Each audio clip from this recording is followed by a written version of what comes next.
Quick revision of sexual reproduction in flowering plants.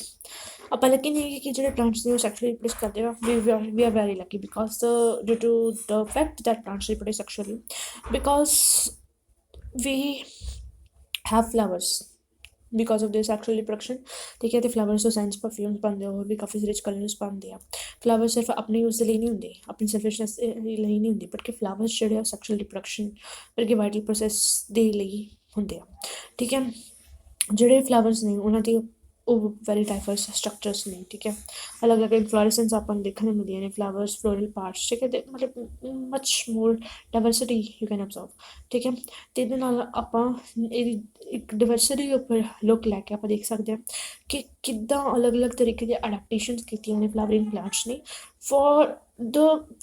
for the to ensure ਕਿ ਇੱਕ ਉਹਨਾਂ ਜਿਹੜਾ ਐਂਡ ਪ੍ਰੋਡਕਟ ਹੈ sexual reproduction that is fruit and seed ਉਹ ਬਣੇ ਠੀਕ ਹੈ ਸਿਰਫ ਫਰੂਟ ਅਤੇ ਸੀਡ ਨੂੰ ਬਣਾਉਣ ਦੇ ਲਈ ਉਹ ਕਿੰਨਾ ਆਪਦੇ ਆਪ ਨੂੰ ਢਾਲ ਲੈਂਦੇ ਨੇ ਕਿਸੇ ਵੀ ਚੀਜ਼ ਦੇ ਵਿੱਚ ਤੇ ਇਸ ਚੈਪਟਰ ਦੇ ਵਿੱਚ ਆਪਾਂ ਮੋਰਫੋਲੋਜੀ ਸਟਰਕਚਰ ਤੇ ਪ੍ਰੋਸੈਸ ਪੜਾਂਗੇ ਸੈਕਸ਼ੂਅਲ ਰਿਪਰੋਡਕਸ਼ਨ ਦੇ ਹਿਊਮਨ ਬੀਇੰਗਸ ਦੀ ਸ਼ੁਰੂ ਤੋਂ ਹੀ ਕਾਫੀ ਜ਼ਿਆਦਾ ਗੂੜੀ ਰਿਲੇਸ਼ਨਸ਼ਿਪ ਰਹੀ ਆ ਫਲਾਵਰਸ ਦੇ ਨਾਲ ਠੀਕ ਹੈ ਉਸ ਸਮੇਂ ਤੋਂ ਜਿਸ ਸਮੇਂ ਨੂੰ ਆਪਾਂ ਨੂੰ ਪਤਾ ਵੀ ਨਹੀਂ ਕਿਸ ਸਮੇਂ ਤੋਂ ਰਹੀ ਹੈ ਠੀਕ ਹੈ ਫਲਾਵਰਸ ਜਿਹੜੇ ਆ aesthetic ornamental social religious cultural value ਨੂੰ ਕੀ ਆ ਡਿਨੋਟ ਕਰਦੇ ਆ ਸਿੰਬਲਸ ਨੇ ਇੰਪੋਰਟੈਂਟ ਹਿਊਮਨ ਫੀਲਿੰਗਸ ਨੂੰ ਕਨਵੇ ਕਰਨ ਦੇ ਜਿਵੇਂ ਕਿ ਲਵ ਅਫੈਕਸ਼ਨ ਹੈਪੀਨੈਸ ਗ੍ਰੀਫ ਅਤੇ ਮੋਰਨਿੰਗ ਹੋ ਗਿਆ right and this is a typical structure for flower ਠੀਕ ਹੈ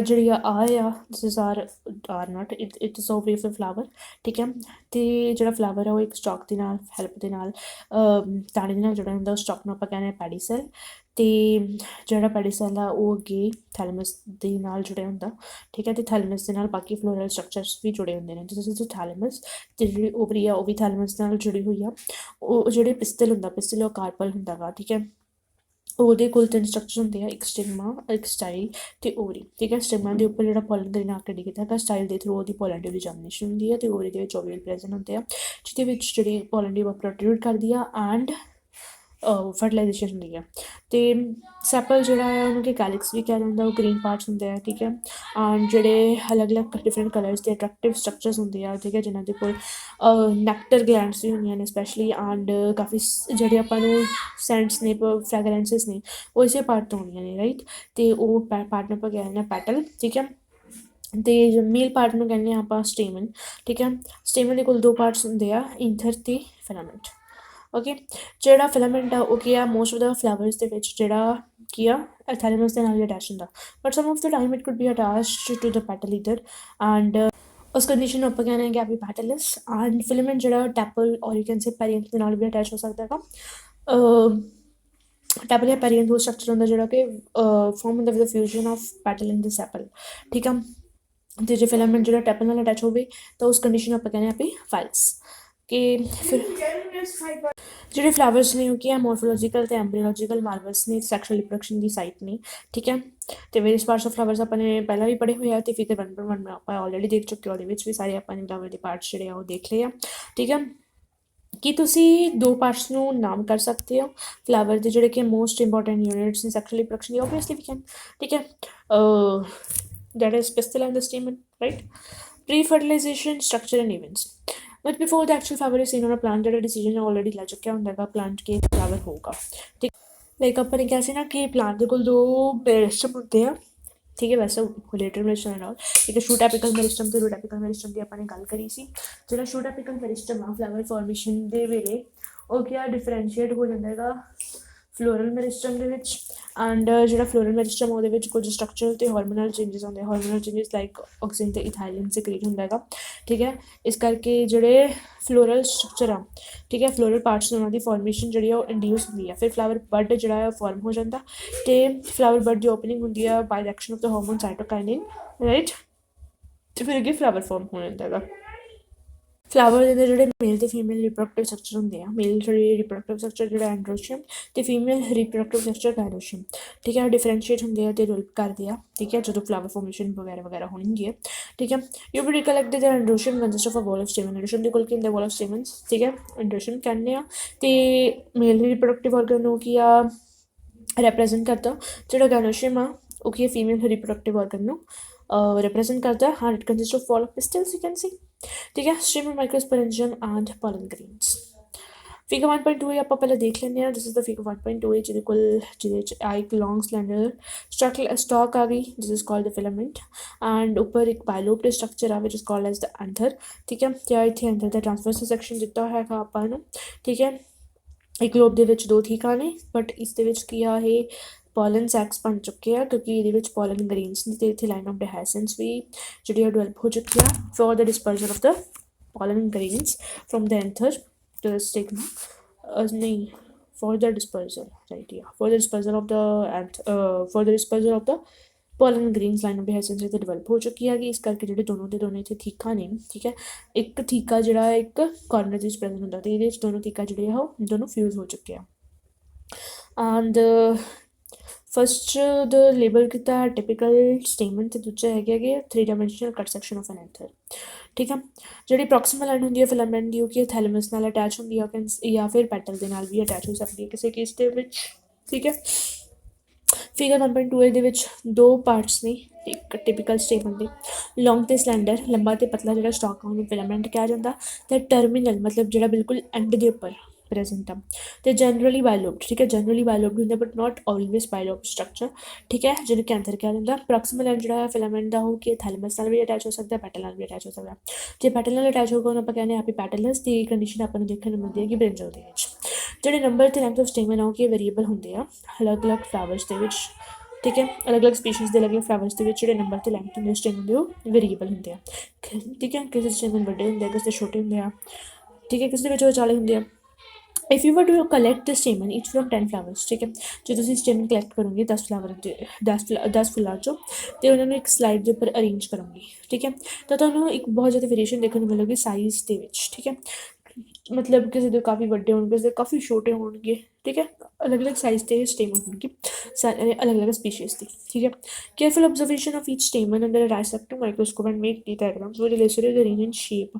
ਠੀਕ ਹੈ, ਅਤੇ ਆਪਾਂ ਹੋਰ ਜ਼ਿਆਦਾ ਕੇਅਰਫੁਲ ਆਬਜ਼ਰਵੇਸ਼ਨ ਕਰਾਂਗੇ ਤਾਂ ਆਪਾਂ ਨੂੰ ਦੇਖਣ ਨੂੰ ਮਿਲੇਗਾ ਕਿ ਇਹਨਾਂ ਕਈਆਂ ਦੀ ਨਾ ਸ਼ੇਪ ਦੇ ਵਿੱਚ ਵੀ ਕਾਫੀ ਜਿਹੜੀ ਵੇਰੀਏਸ਼ਨ ਦੇਖਣ ਨੂੰ ਮਿਲਦੀ ਹੈ। ਠੀਕ ਹੈ, ਸ਼ੇਪ ਵੀ ਅਲੱਗ-ਅਲੱਗ ਦੇਖਣ ਨੂੰ ਮਿਲਦੀ ਆ। ਠੀਕ ਹੈ, ਰਫਲੀ ਆਪਾਂ ਕਹਿ ਸਕਦੇ ਹਾਂ ਕਿ ਟੈਟਰਾਗੋਨਲ ਆ, ਬਟ ਸਾਰਿਆਂ ਦੀ ਬਿਲਕੁਲ ਹੀ ਐਗਜ਼ੈਕਟਲੀ ਟੈਟਰਾਗੋਨਲ ਸ਼ੇਪ ਹੋਣੀ ਇਟ ਇਜ਼ ਨੋਟ ਨੈਸੈਸਰੀ। ਠੀਕ ਹੈ, ਦੇ ਅਟੈਚਮੈਂਟ ਆਫ ਐਂਥਰਸ ਦੇ ਵਿੱਚ ਆਪਾਂ ਨੂੰ ਰੇਂਜ ਦੇਖਣ ਨੂੰ ਮਿਲੇਗਾ ਕਿਸ ਦੇ ਵਿੱਚ ਜਿਹੜਾ ਐਂਥਰ ਉਹ ਥੈਲਮਸ ਨਾਲ ਅਟੈਚ ਹੋਊਗਾ, ਕਿਸੇ ਦੇ ਵਿੱਚ ਪੈਟਲ ਨਾਲ ਅਟੈਚ ਹੋਊਗਾ। And attachment of anther not the attachment of filament. Okay. ਠੀਕ ਹੈ, ਪਹਿਲਾਂ ਫਿਲਾਮੈਂਟ ਦੇ ਵਿੱਚ ਵੀ ਰੇਂਜ ਦੇਖਣ ਨੂੰ ਮਿਲਦੀ ਆ। ਠੀਕ ਹੈ, ਕਿਸੇ ਦੇ ਵਿੱਚ ਥੈਲਮਸ ਨਾਲ ਅਟੈਚ ਹੋਊਗਾ, ਕਿਸੇ ਦੇ ਵਿੱਚ ਉਹਦੇ ਨਾਲ ਅਟੈਚ ਹੋਊਗਾ ਪੈਟਲ ਨਾਲ, ਕਿਸੇ ਦੇ ਵਿੱਚ ਜਿਹੜਾ ਆ ਫਿਲਾਮੈਂਟ ਉਹ ਕੀ ਆ ਟੈਪਲ ਦੇ ਨਾਲ ਅਟੈਚ ਹੋ ਸਕਦਾ। ਠੀਕ ਹੈ, ਐਂਥਰ ਦੇ ਵਿੱਚ ਵੀ ਐਂਥਰ ਅਟੈਚਮੈਂਟ ਦੇ ਵਿੱਚ ਵੀ ਆਪਾਂ ਨੂੰ ਕਾਫੀ ਸਾਰੀ ਵੇਰੀਏਸ਼ਨ ਦੇਖਣ ਨੂੰ ਮਿਲਦੀ ਹੈ। Like suppose this is the filament, right, ਅਤੇ ਉਹਦੇ ਵਿੱਚ ਕਿਸੇ ਦੇ ਵਿੱਚ ਐਂਥਰ ਕੁਛ ਇਸ ਤਰ੍ਹਾਂ ਅਟੈਚ ਹੁੰਦਾ, ਅਤੇ ਕਿਸੇ ਦੇ ਵਿੱਚ ਐਂਥਰ ਕੁਛ ਇਸ ਤਰ੍ਹਾਂ ਅਟੈਚ ਹੁੰਦਾ। ਠੀਕ ਹੈ, ਅਲੱਗ-ਅਲੱਗ ਤਰੀਕੇ ਨਾਲ ਐਂਥਰ ਜਿਹੜਾ ਹੈਗਾ ਅਟੈਚ ਹੋ ਸਕਦਾ ਹੈਗਾ। ਇੱਕ ਟਿਪੀਕਲ ਐਂਜੀਓਸਪਰਮ ਐਂਥਰ ਜਿਹੜਾ ਉਹ ਕੀ ਹੁੰਦਾ ਬਾਇਲੋਬਡ ਹੁੰਦਾ, ਅਤੇ ਹਰੇਕ ਲੋਬ ਦੇ ਕੋਲ 2 ਥੀਕਾਂ ਹੁੰਦੇ, ਇਸ ਕਰਕੇ ਉਹਨੂੰ ਆਪਾਂ ਡਾਈਥੀਕਸ ਕਹਿੰਦੇ ਆ। ਅਤੇ ਇੱਕ ਲੌਂਗੀਟਿਊਡਨਲ ਗਰੂਵ ਰਨ ਹੁੰਦੀ ਆ ਲੈਂਥ ਵਾਈਜ਼ ਜਿਹੜੇ ਕਿ 2 ਥੀਕਾਂ ਨੂੰ ਸੈਪਰੇਟ ਕਰਦੀ ਆ। ਠੀਕ ਆ, ਹੁਣ ਆਪਾਂ ਵੇਰੀਅਸ ਟਾਈਪਸ ਆਫ ਟਿਸ਼ੂ ਵੀ ਪੜ੍ਹਾਂਗੇ ਅਤੇ ਉਹਨਾਂ ਦੀ ਆਰਗਨਾਈਜੇਸ਼ਨ ਪੜ੍ਹਾਂਗੇ ਐਂਥਰ ਦੇ ਟ੍ਰਾਂਸਫਰ ਸੈਕਸ਼ਨ ਦੇ ਵਿੱਚ। ਠੀਕ ਹੈ, but before let me tell what is the groove. ਠੀਕ ਹੈ, this is a typical you can say shape of an anther transfer section. ठीक है, थोड़ी डिफरेंट हो गई है। let us use eraser.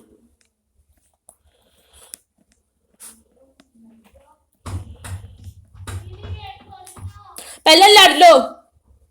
So this is the ਗਰੂਵ। ਆਹ ਗਰੂਵ ਜਿਹੜੀ ਆ 2 ਥੀਕਾਂ ਹੁੰਦੇ ਆ ਇਹਨਾਂ ਨੂੰ ਸੈਪਰੇਟ ਕਰਦੀ ਹੈ, ਜਿੱਥੇ ਕਨੈਕਟਿਵ ਟਿਸ਼ੂ ਆ ਜਿਹਦੇ ਨਾਲ ਦੋਨੋਂ ਲੋਬਸ ਜਿਹੜੇ ਆ ਆਪਸ ਦੇ ਵਿੱਚ ਕਨੈਕਟਡ ਹੁੰਦੇ ਆ।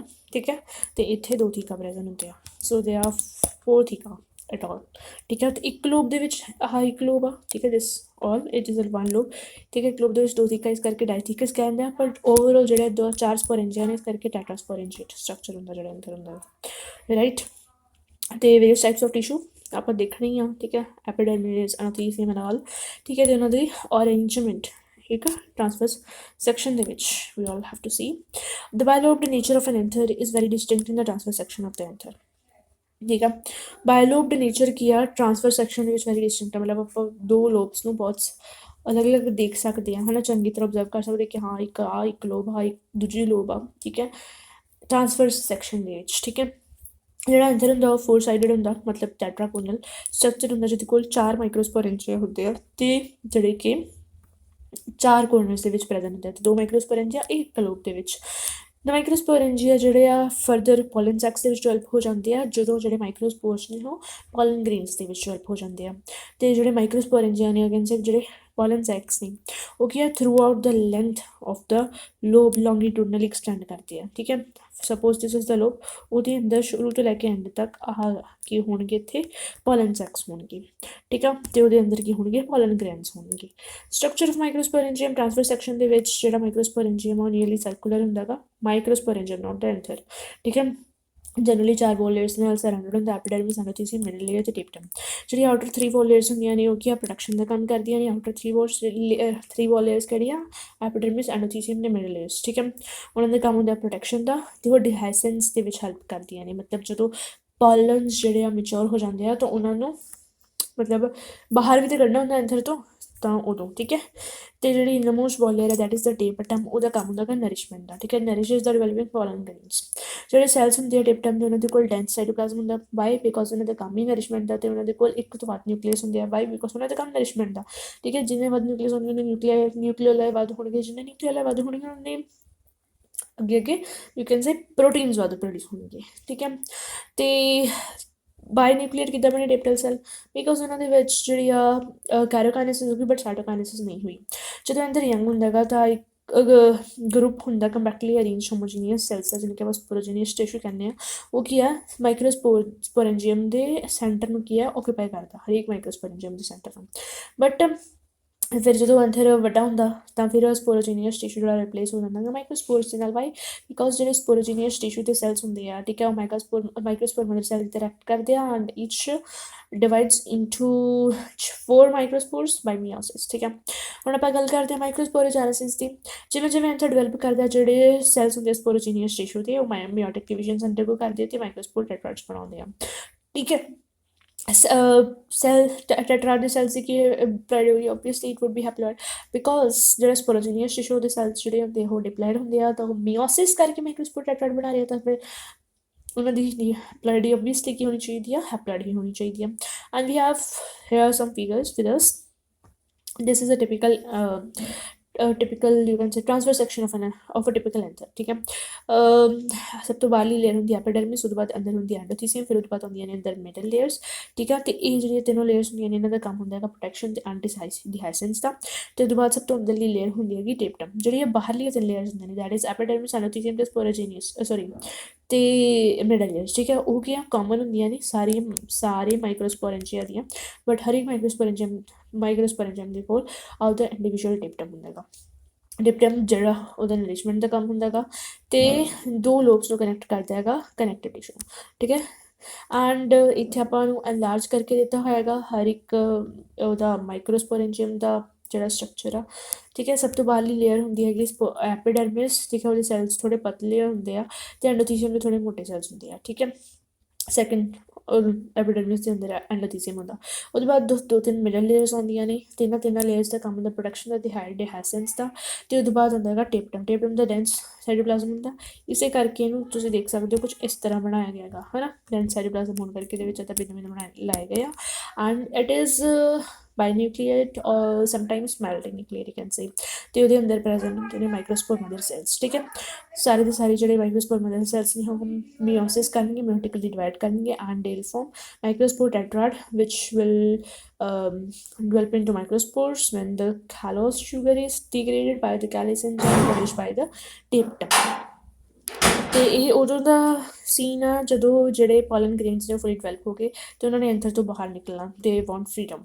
ਠੀਕ ਹੈ, ਉਹ ਕਹਿੰਦੇ ਹਮੇ सांस के घर नहीं जाना, हमने अपनी ਠੀਕ ਹੈ ਚਲੋ ਜੋ ਵੀ ਹੈ। ਅਤੇ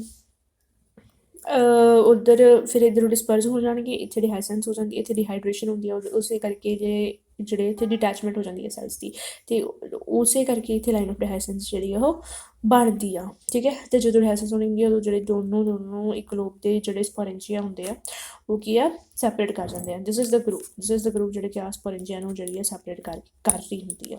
ਠੀਕ ਹੈ, ਸੌਰੀ ਉਹ ਗਰੁੱਪ ਤਾਂ ਸਹੀ ਬੋਲੋ, ਪਹਿਲਾਂ ਮੈਂ ਬੋਲਿਆ ਕਿ ਦੋਨੋਂ ਸਪਰਿੰਜੀਆ ਸੈਪਰੇਟ ਕਰ ਜਾਂਦੇ, ਦੋਨੋਂ ਸਪਰਿੰਜੀਆ ਅਟੈਚ ਹੋ ਜਾਂਦੇ, ਫਿਊਜ਼ ਕਰ ਜਾਂਦੇ ਆ। ਠੀਕ ਹੈ, ਤੇ ਇੱਥੇ ਆਪਾਂ ਦੇਖ ਵੀ ਲੈਂਦੇ ਹਾਂ ਕਿ ਇਹਨਾਂ ਨੇ ਦਿੱਤੀ ਹੋਈ ਆ। First is transverse section of young anther, okay. Second is ਅਲਾਸ਼ਰੀ ਆਫ ਮਾਈਕਰੋਸਪੋਰੈਂਸ਼ੀਅਮ ਸ਼ੋਇੰਗ ਪੋਲੀਅਰਸ, okay. Third one is matured ਹੈਡਸ ਐਂਥਰ। ਜਿਵੇਂ ਹਰੇਕ ਸੈਲ ਜਿਹੜਾ ਹੈ ਸਪੋਰੋਜੀਨੀਅਸ ਟਿਸ਼ੂ ਦਾ ਉਹ ਕੀ ਹੈ, ਮਾਈਕਰੋਸਪੋਰ ਟੈਟਰਾਇਡ ਨੂੰ ਕੀ ਕਰ ਸਕਦਾ ਹੈਗਾ, ਯੂ ਕੈਨ ਸੇ ਗਰੋ ਕਰ ਸਕਦਾ ਮਾਈਕਰੋਸਪੋਰ ਟੈਟਰਾਇਡ ਦੇ ਵਿੱਚ, ਠੀਕ ਹੈ। ਡਿਵਾਈਡ ਕਰ ਸਕਦਾ ਮਾਈਕਰੋਸਪੋਰ ਟੈਟਰਾਇਡ ਬਣਾਉਣ ਦੇ ਲਈ, ਠੀਕ ਹੈ। ਤਾਂ ਕਰਕੇ ਹਰੇਕ ਸਪੋਰੋਜੀਨੀਅਸ ਟਿਸ਼ੂ ਦੇ ਸੈੱਲ ਨੂੰ ਆਪਾਂ potential pollen or you can say microspore mother cell ਕਹਿ ਸਕਦੇ ਹਾਂ। ਜਿਹੜਾ process of formation of microspore from the microspore mother cell ਨੂੰ ਆਪਾਂ ਮਾਈਕਰੋਸਪੋਰੋਜੈਨੇਸਿਸ ਕਹਿੰਦੇ ਹਾਂ, ਠੀਕ ਹੈ। ਤੇ ਇਹ ਫਾਰਮੇਸ਼ਨ ਕਿੱਦਾਂ ਹੁੰਦੀ ਹੈ, ਮਾਈਕਰੋਸਪੋਰ ਮਦਰ ਸੈਲਸ ਮਾਈਕਰੋਸਪੋਰ ਮਦਰ ਸੈਲ ਤੋਂ ਜਾਂ ਫਿਰ ਪੋਲਨ ਮਦਰ ਸੈਲ ਤੋਂ ਮਾਈਕਰੋਸਪੋਰ ਦੀ, ਇਟ ਇਜ਼ ਥਰੂ ਦਾ ਮਾਈਕਰੋਸਪੋਰੋਜੈਨੇਸਿਸ। ਜਿਹੜੇ ਮਾਈਕਰੋਸਪੋਰਸ ਹੁੰਦੇ ਆ, ਠੀਕ ਹੈ, ਜਿਵੇਂ ਹੀ ਉਹ ਫਾਰਮ ਹੁੰਦੇ ਆ ਤਾਂ ਉਹ ਕਿਆ 4 ਸੈਲਸ ਦੇ ਕਲਸਟਰ ਦੇ ਵਿੱਚ ਅਰੇਂਜ ਹੁੰਦੇ ਆ, ਠੀਕ ਹੈ। ਉਹ ਕੀ ਹੈ, ਇੱਕ ਦੂਸਰੇ ਨਾਲ ਅਟੈਚਡ ਹੁੰਦੇ ਆ with the help of the callose sugar, ਇਸੇ ਕਰਕੇ ਆਪਾਂ ਉਹਨੂੰ ਮਾਈਕਰੋਸਪੋਰ ਟੈਟਰਾਇਡ ਕਹਿੰਦੇ ਹਾਂ, ਠੀਕ ਹੈ। ਬਟ ਜਿਵੇਂ ਜਿਵੇਂ ਜਿਹੜਾ ਐਂਥਰ ਆ ਮੈਚਰ ਹੁੰਦਾ ਅਤੇ ਡੀਹਾਈਡਰੇਟ ਹੁੰਦਾ, ਜਿਹੜੇ ਮਾਈਕਰੋਸਪੋਰ ਨੇ ਉਹ ਇੱਕ ਦੂਸਰੇ ਤੋਂ ਡਿਸੋਸ਼ੀਏਟ ਹੋ ਜਾਂਦੇ ਆ।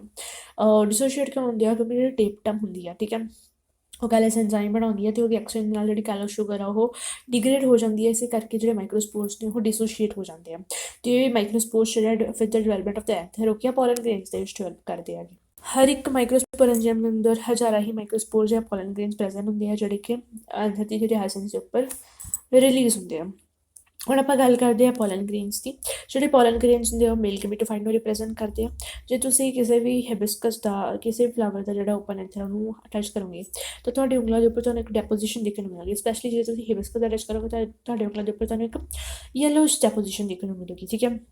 ਅਤੇ ਜੇ ਤੁਸੀਂ ਉਸ ਯੈਲੋਇਸ਼ ਪਾਊਡਰੀ ਪੋਲਨ ਗ੍ਰੇਨਸ ਨੂੰ ਜਿਹੜੇ ਤੁਹਾਡੇ ਉਂਗਲਾਂ ਦੇ ਉੱਪਰ ਡਿਪੋਜ਼ਿਟ ਹੋ ਜਾਂਦੇ ਆ ਐਂਥਰ ਨੂੰ ਟੱਚ ਕਰਨ ਦੇ ਉੱਪਰ, ਓਪਨ ਐਂਥਰ ਨੂੰ, ਠੀਕ ਹੈ, ਟੱਚ ਕਰਨ ਦੇ ਉੱਪਰ, ਅਤੇ ਉਹਨੂੰ ਤੁਸੀਂ ਵਾਟਰ ਦੇ ਉੱਪਰ ਸਪ੍ਰਿੰਕਲ ਕਰੋਗੇ, ਠੀਕ ਹੈ। ਇੱਕ ਸਲਾਈਡ ਲਓ, ਉਹਦੇ ਉੱਪਰ ਥੋੜ੍ਹਾ ਜਿਹਾ ਵਾਟਰ ਡਰੋਪ ਲਓ, ਉਹਦੇ ਉੱਪਰ ਤੁਸੀਂ ਉਸ ਡੈਪੋਜੀਸ਼ਨ ਨੂੰ ਸਪ੍ਰਿੰਕਲ ਕਰ ਦਿਓ ਅਤੇ ਉਹਨੂੰ ਮਾਈਕਰੋਸਪੋਰ ਦੇ ਅੰਦਰ ਉਹ ਕਰ ਦਿਓ, ਮਾਈਕਰੋਸਪੋਰ ਦੇ ਅੰਡਰ ਉਹ ਕਰੋ, ਕੀ ਕਹਿੰਦੇ ਆ, ਓਬਜ਼ਰਵ ਕਰੋ, ਠੀਕ ਹੈ। ਤਾਂ ਤੁਹਾਨੂੰ ਕੀ ਹੈ, ਜੇ ਤੁਸੀਂ ਇਹ ਸੇਮ ਐਕਸਪੈਰੀਮੈਂਟ ਅਲੱਗ ਅਲੱਗ ਪੋਲਨਸ ਦੇ ਨਾਲ ਪਰਫੋਰਮ ਕਰੋਗੇ, ਔਰ ਕੈਨ ਸੇ ਅਲੱਗ-ਅਲੱਗ ਸਪੀਸ਼ੀਜ਼ ਨਾਲ ਪੋਲਨਸ, ਅਲੱਗ-ਅਲੱਗ ਸਪੀਸ਼ੀਜ਼ ਦੇ ਪੋਲਨਸ ਦੇ ਨਾਲ ਪਰਫੋਰਮ ਕਰੋਗੇ ਤਾਂ ਤੁਹਾਨੂੰ ਮਾਈਕਰੋਸਪੋਰ ਦੇ ਅੰਡਰ ਨਾ ਅਲੱਗ-ਅਲੱਗ ਸਟਰਕਚਰਸ ਦੇਖਣ ਨੂੰ ਮਿਲਣਗੇ। ਇਹਦੇ ਨਾਲ ਆਪਾਂ ਨੂੰ ਦੇਖਣ ਨੂੰ ਪਤਾ ਲੱਗਦਾ ਕਿ ਕਾਫੀ ਜ਼ਿਆਦਾ ਵੈਰਾਈਟੀ ਆਪਾਂ ਨੂੰ ਪੋਲਨਸ ਦੇਖਣ ਨੂੰ ਮਿਲਦੀ ਹੈ ਕਿ ਇਨ ਦਾ ਨੇਚਰ, ਠੀਕ ਹੈ।